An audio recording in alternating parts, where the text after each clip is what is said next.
ශ්‍රී ලංකාවේ වාහන ආනයන තහනම ඉවත්වීමත් එක්ක පෙර තිබුණු වාහන වෙළඳපොළට කලින් අහලවත් නොතිබුණු වාහන මාදිලි රැසක තොරතුරු ශ්‍රී ලාංකිකයන් වෙන අපිට අසන්නට හැකියාව ලැබිලා තියෙනවා. ඒකට හේතුව විදිහට හඳුන්වලා දීලා තියෙන බදු ප්‍රතිපත්තිය නිසාවෙන් ගොඩක් සමාගම් එන්ජින් ධාරිතාවය 1000ට වඩා අඩු මෝටර රථ සඳහා දැඩි අවධානයක් ලබා දීලා තියෙන නිසා. අද මේ රිවිව් එකෙන් අරගෙන එන්නේ සුසුකි සමාගම විසින් නිෂ්පාදනය කරන සුසුකි ෆ්‍රොන්ක්ස් කියන ශ්‍රී ලංකාවට අලුතෙන්ම හඳුන්වලා දෙන SUV රථය ගැන.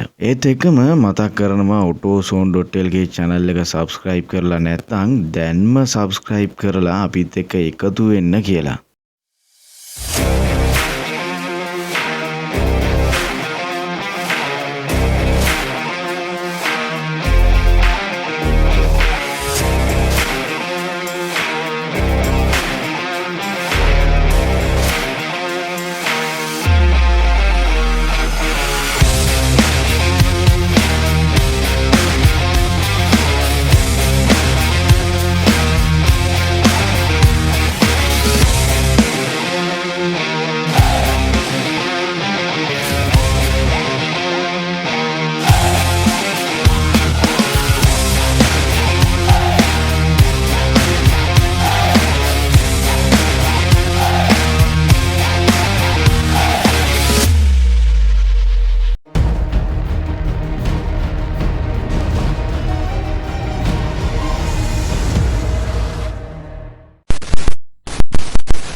ඔබේ වාහනේ හෝ ගෙදර AC සම්බන්ධව ගැටලුවක් තිබේ නම් හරියට ඒක කරගන්න කවුරුත් හම්බුනේ නැද්ද?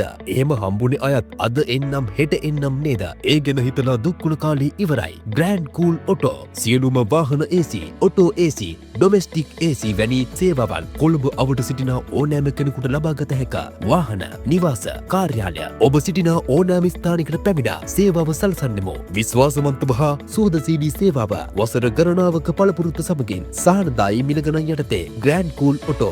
වැඩි විස්තර සඳහා විමසීම් 0755 570යි 570. Address number 182/19 Colombo road Ukwatta Avissawella. Suzuki Fronx කියලා කියන්නේ 2023 ඉඳලා අද දක්වා සුසුකි සමාගම විසින් නිෂ්පාදනය කරන මෝටර රථයක් වෙනවා. මේ මෝටර රථය සබ් කම්පැක්ට් ක්‍රොස්ஓවර් SUV කියන ගණයට තමයි අයිති වෙන්නේ. මේ ගණයට අයිති වාහන නිෂ්පාදනය වෙන්නේ නගරයටත් ඉන් පිටතටත් ගැලපෙන විදිහට. මේ මෝටර රථය සුසුකි බැලෙනෝ එකේ සුසුකි ග්‍රෑන්ඩ් විටාරා රථයේ දෙකතුවක් විදිහට හඳුන්වන්න පුළුවන්. ෆ්‍රොන්ක්ස් එකට ටිකක් ඇග්‍රසිව් ලුක් එකක් තියෙනවා. ඉදිරිපස විශාල ග්‍රිල් එකත් එක්ක සුසුකි බැජ් එකට සම්බන්ධ වුණ ක්‍රෝන් ලයින්අප් එකක් තියෙනවා. විශේෂම කාරණාව තමයි මේ වාහනේ හෙඩ්ලයිට්ස් බම්පර් එකත් එක්ක ඩිසයින් කරලා තියෙන එක. ට්‍රිපල් ඩිසයින් එකක් තියෙන ඩේ ටයිම් රනින් ලයිට්ස් වගේම ෆුල් LED ප්‍රොජෙක්ටර් හෙඩ් ලැම්ප්ස් දෙකක් තමයි බම්පර් එකේ ඩිසයින් කරලා තියෙන්නේ. ඒ වගේම තමයි black fender, side skirt, 16-inch alloy wheels වගේම ස්පෝර්ටි බම්පර් ඩිසයින් එක නිසා ඕෆ් රෝඩ් ලුක් එක තවත් වැඩි දියුණු වෙලා තියෙනවා. රියර් අපියරන්ස් එක ගැන කියනවා නම් යුනික් මොඩර්න් ඩිසයින් එකක් තමයි තියෙන්නේ. LED tail lights, rear wiper, shaft in roof antenna, factory fitted roof railing දෙකක් තියෙනවා. ඒ වගේම තමයි keyless entry, retractable mirror වගේ ඔප්ෂන්ස් ෆ්‍රොන්ක්ස් එකට ලැබිලා තියෙනවා.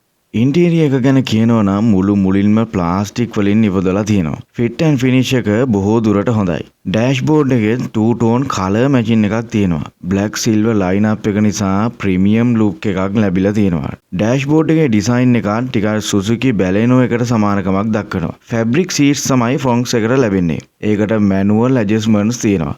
ලෙදර් සීට්ස් කවර් වගේ දේවල් ලබා ගන්න පුළුවන් අමතර මුදලක් ගෙවලා තමන්ගේ අවශ්‍යතාවය මත ඒ වෙනස් වීම් සිද්ධ කරගන්න පුළුවන්. සීට් සැප පහසුයි වගේම හොඳ හෝල්ඩ් එකක් තියෙනවා. පිටිපස්සේ සීට්ස් උත් කම්ෆර්ටබල් වගේම ඇඩ්ජස්ටබල් හෙඩ් රෙස්ට් තුනක් ලැබෙනවා. තුන් දෙනෙකුට පහසුවෙන් ගමන් කරන්න පුළුවන් හැකියාවක් මේ මෝටර රථයේ තියෙනවා. එන්ෆෝටේන්මන්ට් සිස්ටම් එක ගැන කියනවා නම් wireless Apple CarPlay Android system එකක් තමයි තියෙන්නේ. මල්ටි ෆන්ක්ෂන් ස්ටියරින් වීල් එකක් තියෙනවා. audio controls වගේම voice command, trip meters වගේ දේවල් බලා ගන්න පුළුවන් වෙනවා. ස්ටියරින් වීල් එකේත් හොඳ ෆීල් එකක් වගේම සිල්වර් ලයින්අප් එකක් එක පියානෝ බ්ලැක් ෆිනිෂින් එකක් තියෙනවා. සෙන්ටර් කන්සෝල් එකේ ආම්රෙස්ට් එක යට ස්ටෝරේජ් කම්පාර්ට්මන්ට් එකක් තියෙනවා. ඒ වගේම තරමක් විශාල ග්ලව් බොක්ස් එකක් තියෙනවා. ඉස්සරහා දොරවල් වල තරමක් ලොකු ඩෝබින් බලා ගන්න පුළුවන්. පිටිපස්සේ ඩෝබින්ස් වගේම බොටල් හෝල්ඩර්ස් බලා ගන්න පුළුවන්. විශේෂම කාරණාව තමයි ෆ්‍රොන්ට්ස් එකට සෙන්ටර් කොන්සෝල් එකේ වයර්ලස් මොබයිල් ෆෝන් charge කිරීමේ හැකියාවක් තියෙනවා. නමුත් මේක හැම මාදිලියකම දකින්නට ලැබෙන්නේ නැහැ. මීටර් කොන්සෝල් එක ගැන කියනවා නම් ඇනලොග් ටැකෝමීටර් එකක්, ස්පීඩෝමීටර් එකක් ලැබෙනවා. මැද තියෙන TFT ඩිස්ප්ලේ එකේ trip meters, average fuel consumption එක, මේ වෙලාවේ තියෙන ඉන්ධන වලින් ගමන් කරන්න පුළුවන් දුර වගේ දේවල් ඉන්ඩිකේට් කරනවා. ඒ වගේම තමයි 360 කැමරා view එකකුත් මේ වාහනේට තියෙනවා. ෆ්‍රොන්ට්ස් එකේ එයාර් කන්ඩිෂනින් සිස්ටම් එක ගැන කියනවා නම් dual zone climate control AC එකක් තියෙනවා.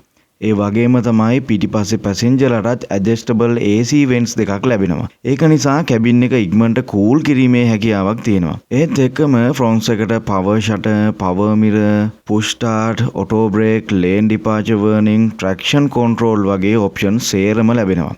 ඩ්‍රයිවර් පැසෙන්ජර් එයාබෑග්ස් වගේම සම්පූර්ණයෙන්ම එයාබෑග් 6ක් මේ මාදිලිය බලා ගන්න පුළුවන්. ෆ්‍රොන්ට්ස් එකේ ලීටර් 304ක බූට් ස්පේස් එකක් තියෙනවා. බූට් ලිප් එක ටිකක් උසයි, නමුත් යම්කිසි වැඩි බඩු ප්‍රමාණයක් රැගෙන යාමේ හැකියාව තියෙනවා. පර්ෆෝමන්ස් ගැන කියනවා නම් මේකට 1 litre 3 cylinder turbo charge petrol engine එකක් තමයි තියෙන්නේ. මේකට හෝස් පවර් 99ක බලයක් වගේම නිව්ටන් මීටර 146.7ක ටෝක් එකක් නිපදවීමට හැකියාව තියෙනවා. 5 ස්පීඩ් මැනුවල් වගේම 6 ස්පීඩ් ඔටෝමැටික් ගියර් බොක්ස් එකක් තියෙන මාදිලි දෙකක් මේ ෆ්‍රොන්ට්ස් එකේ බලා ගන්න පුළුවන්. නමුත් AMW සඳහන් කරලා තියෙන විදිහට 1000cc 1 litre turbo charge engine එකක් එක්ක ඔටෝමැටික් ට්‍රාන්ස්මිෂන් එක තියෙන ෆ්‍රොන්ට්ස් එක තමයි ශ්‍රී ලංකාවට ආනයනය වෙන්නේ. ෆ්‍රොන්ට්ස් එකේ සේෆ්ටි රේටින් එක ගැන කියනවා නම් ග්ලෝබල් NCAP හෝ වෙනත් කිසිම සංවිධානයකින් සේෆ්ටි රේටින් එකක් මේ වෙනකන් ඉදිරිපත් කරලා නැහැ. නමුත් මේ වාහනේ තියෙන ඔප්ෂන්ස් උත් එක්ක හොඳ සේෆ්ටි රේටින් එකක් ලැබෙයි කියලා අපි විශ්වාස කරනවා.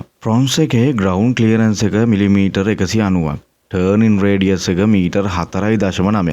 මේ තියෙන ලොකු හයිට් එකත් එක්ක ඕනෑම රළු පාරක ගමන් කිරීමේ හැකියාවක් මේ වාහනේට තියෙනවා. තවත් කියන්න ඕන කාරණාවක් තමයි ෆ්‍රොන්ට්ස් එකේ මාදිලි කිහිපයක් සුසුකි සමාගම විසින් හඳුන්වලා දීලා තියෙනවා. ෆ්‍රොන්ට්ස් එකේ හයස්ම ග්‍රේඩ් එකට මයිල් හයිබ්‍රිඩ් සිස්ටම් එකක් තියෙනවා කියලා තමයි සුසුකි සමාගම සඳහන් කරලා තියෙන්නේ. නමුත් ශ්‍රී ලංකාවට ආනයන වෙන මාදිලිය ගැන ඒකට ලැබෙන ඔප්ෂන්ස් පිළිබඳව මේ වෙනකල් නිවැරදි තොරතුරක් ලබා දීලා සඳහන් කිරීමක් කරලා නැහැ. මේ වාහනේ විශේෂ හඳුන්වා දීමේ මිල විදිහට ලක්ෂ 98ක මුදලක් AMW සමාගම සඳහන් කරලා තිනවා. කොහොම වුණත් ලැබෙන ඔප්ෂන්ස්, ෆීල් එක වගේ දේවල් නිසා ගෙවන මිලට සාධාරණයක් වෙනවා කියලා හිතනවා. ඉතින් මේ රිවිව් එකට එකතුණු හැමෝටම ගොඩක් ස්තුතියි. ඉතින් මේ අලුත් Suzuki Fronx කියන මෝටර රථය ගැන ඔයගොල්ලන්ට හොඳ අවබෝධයක් ලැබෙන්නේ නැති කියලා හිතනවා. මේ රිවිව් එක ගැන ඔයගොල්ලන්ගේ අදහස වගේම ඉදිරියේදී මොන වගේ රිවිව්ද අරගෙන එන්න ඕනි කියලා ඔයගොල්ලන්ගේ අදහස සඳහන් කරලා යන්න. ඉතින් තවත් මේ වගේ වීඩියෝ එකකින් හමු වෙන බලාපොරොත්තු වෙන්න අදට ඔබෙන් සමු ගන්නවා. ඔබට ආයුෂ බොහෝ වේවා. සුබ දවසක්.